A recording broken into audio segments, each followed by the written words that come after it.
Hello everyone. अच्छा, इस lecture में हम दो तीन छोटे छोटे सेक्शन से और डिस्कस करेंगे। देखना, सेक्शन 35D जो कि डील करता है अमोर्टाइजेशन ऑफ प्रिलिमिनरी एक्सपेंसेस से। ध्यान से मेरी बात सुनिए, सिंपल सेक्शन है। देखो क्या कहता है section 35D, assessee eligible for deduction, मतलब कौन कौन से असेसी सेक्शन 35D की डिडक्शन ले सकते हैं। पहला, अगर कोई इंडियन कंपनी है तो वो सेक्शन 35D का डिडक्शन ले सकती है। एनी अदर रेजिडेंट असेसी, मतलब और कोई असेसी हो, कंपनी के अलावा और कोई असेसी हो, मतलब इंडिविजुअल हो, एचयूएफ हो, फर्म हो, एओपी बीओआई हो, वो भी सेक्शन 35D का बेनिफिट ले सकती है, प्रोवाइडेड वो क्या होनी चाहिए, रेसिडेंट। अच्छा, अब मेरी बात जरा सुनना।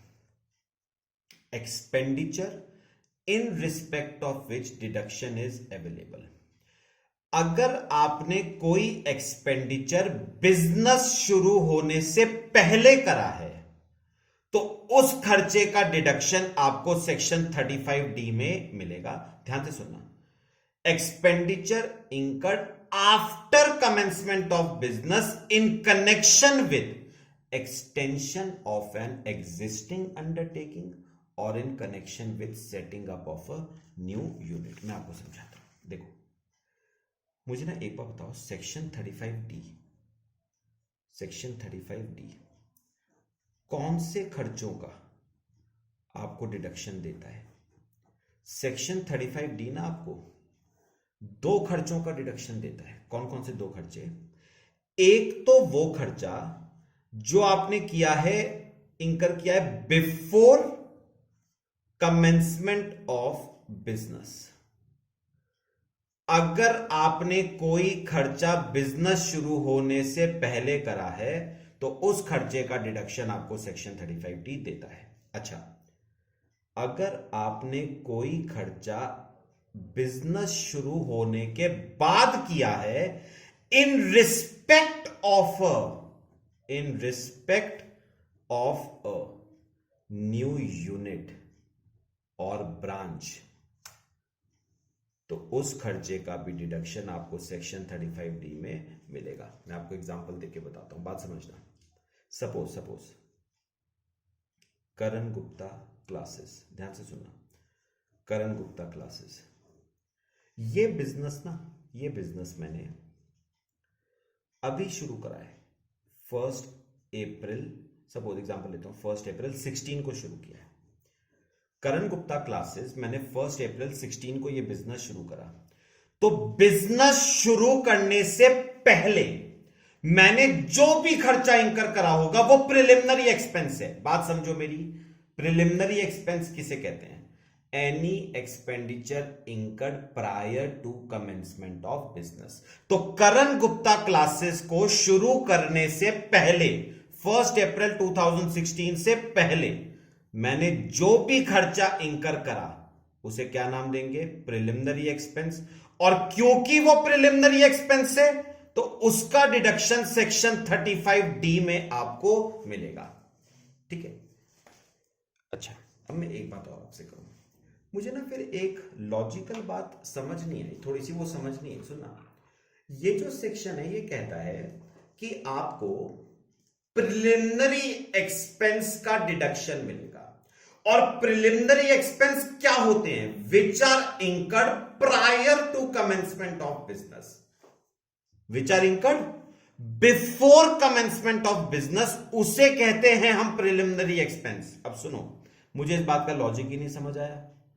फिर उन्होंने ये क्यों कहा है कि ये सेक्शन 35D आपको उन खर्चों का डिडक्शन भी देगा जो आपने इंकर करे हैं आफ्टर कमेंसमेंट ऑफ बिजनेस।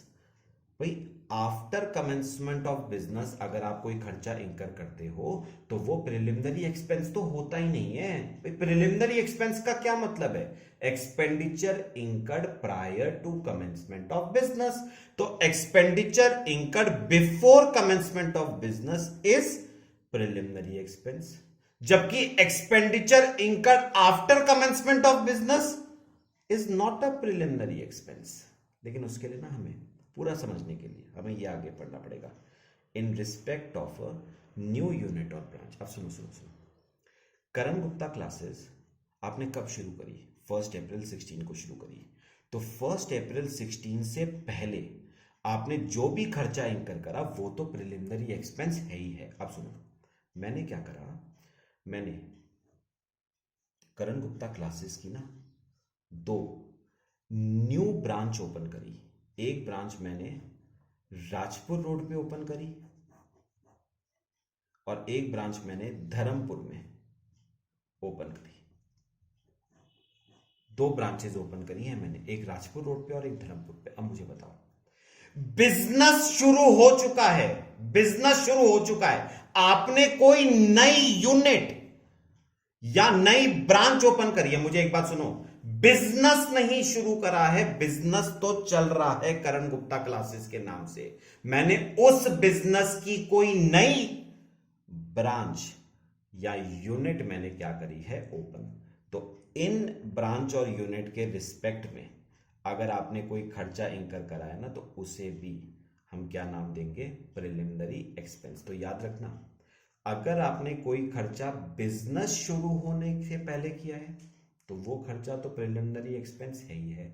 अगर आपने कोई खर्चा बिजनेस शुरू होने के बाद करा है और नई यूनिट शुरू होने से पहले करा है in relation to that unit, तो उस खर्चे को भी हम क्या नाम देंगे, प्रिलिमिनरी एक्सपेंस। मैं एक बार अगर आपने कोई खर्चा बिजनेस शुरू होने से पहले करा है तो वो तो प्रिलिमिनरी एक्सपेंस है ही है। अगर आपने कोई खर्चा बिजनेस शुरू होने के बाद करा है लेकिन नई यूनिट या नई ब्रांच शुरू होने से पहले करा है in relation to that unit और ब्रांच, तो उस खर्चे को भी हम क्या नाम देंगे, प्रिलिमिनरी एक्सपेंस।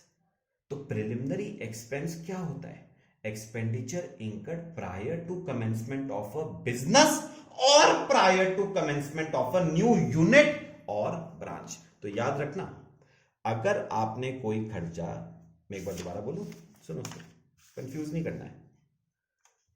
प्रिलिमिनरी एक्सपेंस क्या होता है, expenditure incurred before commencement of business. तो बिजनेस शुरू होने से पहले अगर कोई खर्चा करा वो प्रिलिमिनरी एक्सपेंस है। और क्या हो सकता है preliminary expense, before commencement of a new unit या ब्रांच, तो वो खर्चा भी तो क्या है, वो भी तो प्रिलिमिनरी एक्सपेंस है ना। तो बिजनेस शुरू होने के बाद किया है लेकिन नई यूनिट शुरू होने से पहले किया है, तो वो खर्चा भी क्या है, हमारा प्रिलिमिनरी एक्सपेंस। ठीक है, अब क्या कहता है ये सेक्शन 35D, आगे बढ़ते हैं।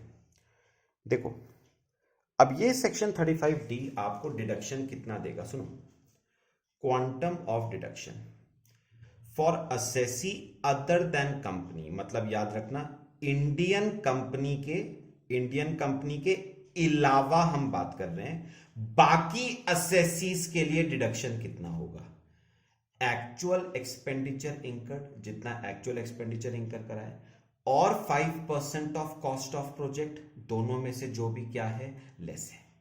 ठीक है, ये किसके लिए है, अदर असेसीज के लिए, अदर देन कंपनी। अच्छा, अब व्हाट अबाउट कंपनी, देखते हैं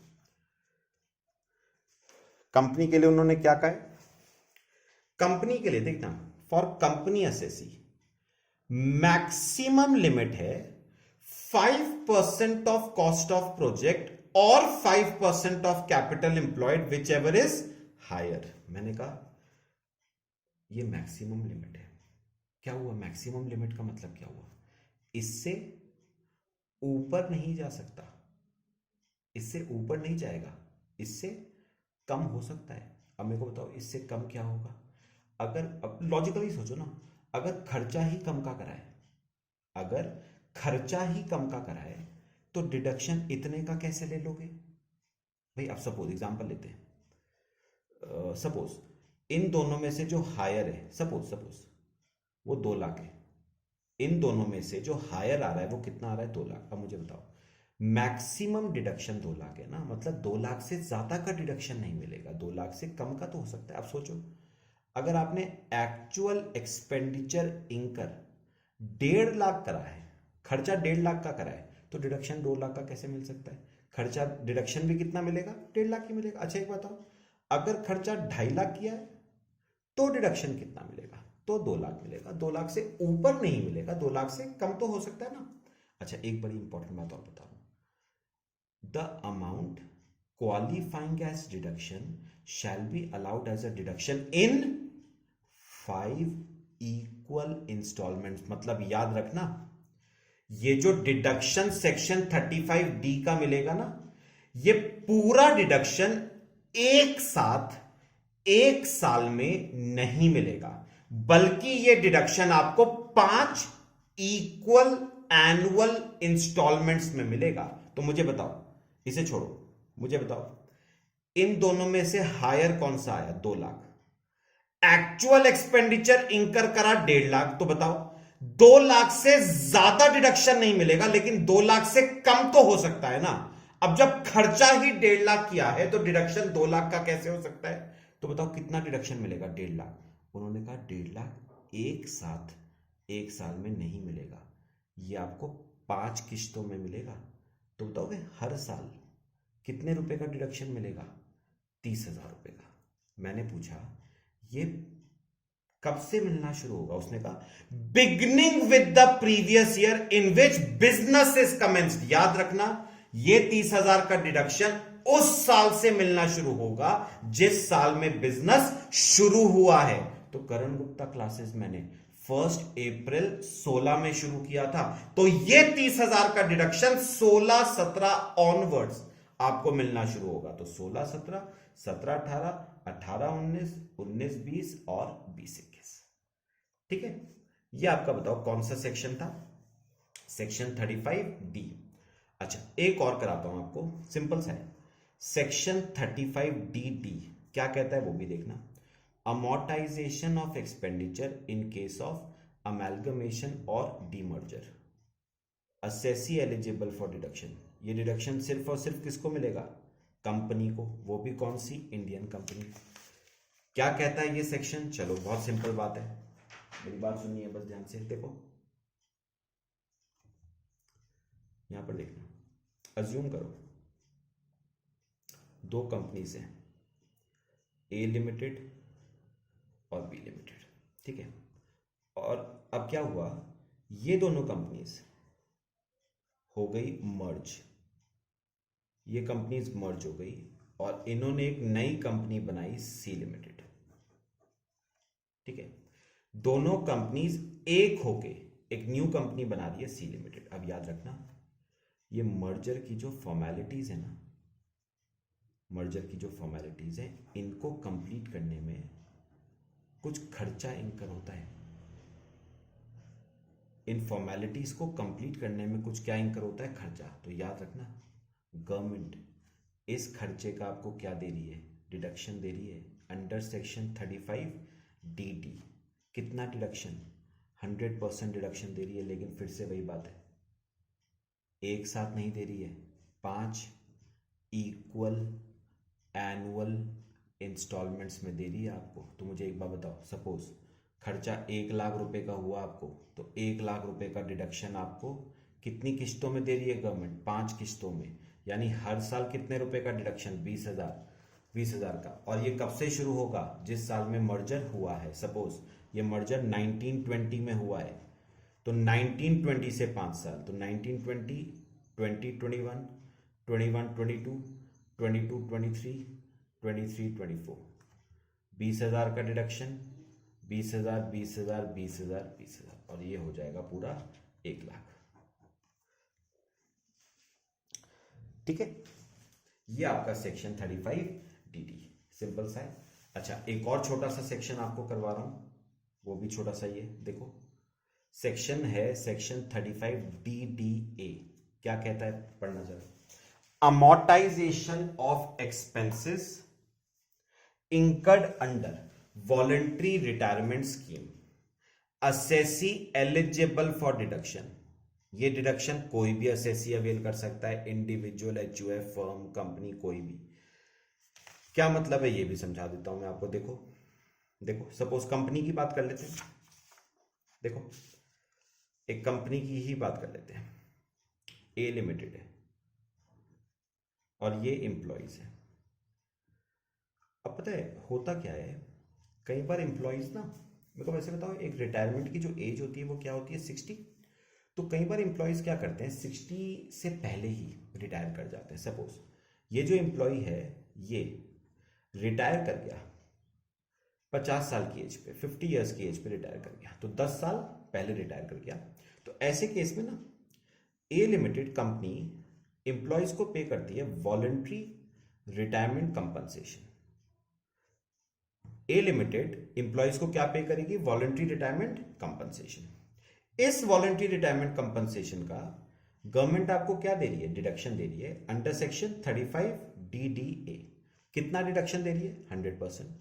मतलब सपोज आपने वॉलंटरी रिटायरमेंट कंपनसेशन 10 लाख रुपए का पे करा, तो डिडक्शन भी कितना मिलेगा, 10 लाख। लेकिन फिर से वही बात आती है, 5 इक्वल एनुअल इंस्टॉलमेंट्स में मिलेगा, यानी हर साल 2 लाख रुपए का मिलेगा। अच्छा, ये 2 लाख कौन से साल से मिलना शुरू होगा, जिस साल में आपने इंकर कराए। तो सपोज आपने वॉलंटरी रिटायरमेंट कंपनसेशन 19-20 में इंकर कराए, तो 19-20, 20-21, 21-22, 22-23 और 23-24 आपको हर साल मिलेगा 2 लाख रुपए का डिडक्शन। तो हो गया टोटल 10 लाख। ठीक है, तो तीनों सेक्शन 35D, 35DD, 35DDA तीनों ऑलमोस्ट एक जैसे हैं। ठीक है, एक लेक्चर में आज आपको और कराऊंगा, उसमें मैं 2 क्वेश्चंस हैं। एक सेक्शन 35AD का क्वेश्चन है स्पेसिफाइड बिजनेस वाला, और एक क्वेश्चन 35D का है प्रिलिमिनरी एक्सपेंसेस वाला। वो दोनों क्वेश्चन आपको उस लेक्चर में कराऊंगा। ठीक है, थैंक यू।